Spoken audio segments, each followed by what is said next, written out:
There are literally thousands of options when it comes to booking accommodation in London, and it can be so difficult to even know where to begin. I'm gonna tell you about the different types of accommodation that we have here in London to help you choose so that you can decide which is best for you. By the way, I've got a London accommodation freebie for you, so make sure you watch to the end of this video to find out how to get it. We have some really great hostels here in London, and they're great for budget travelers because you can book just by the bed, which can start around £15 a night. It's also great for groups because you can book out an entire room, or even if you want a private room but can't quite afford a hotel, a lot of hostels have private rooms that scale back on the amenities, so they're pretty cost effective. The freebie I'll tell you about in a little bit has a curated list of London's best hostels, so make sure you keep watching so you can get that. Bed and breakfast and guest houses. These are essentially homes that have been converted into very small little hotels, and they're often family run. I've never stayed in one of these personally, but they can be a really good budget option between a hostel and a hotel. Make sure you double check before you book to see if your bathroom will be in your room or if you'll have a shared bathroom. I love Airbnb, which is a website where you can book accommodation at locals places all over the world, and in London we have some really great places to choose from. You can either rent the entire apartment for yourself, you can rent just a room in someone's place, or you can share a room with someone else. I love renting apartments in cities because I'll have a kitchen where I can make some meals myself, and usually there'll be a living area where you can like hang out and have a drink before you decide to go out. Many of the properties are rented out by London locals, so you might actually get to know your host really well, and they'll tell you about the best places and things to do in the area that you're staying in. To find out more about how Airbnb works,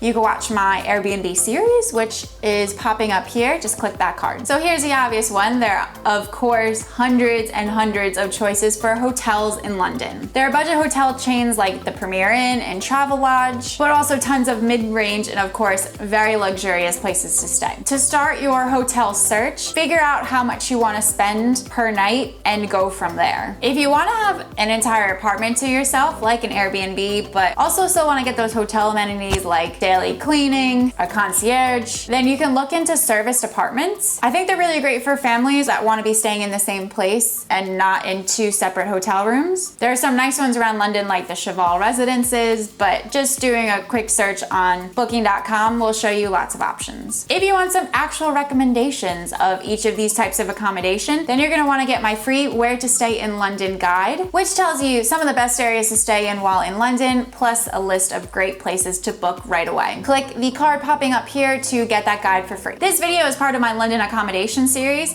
Click over here to watch the next video.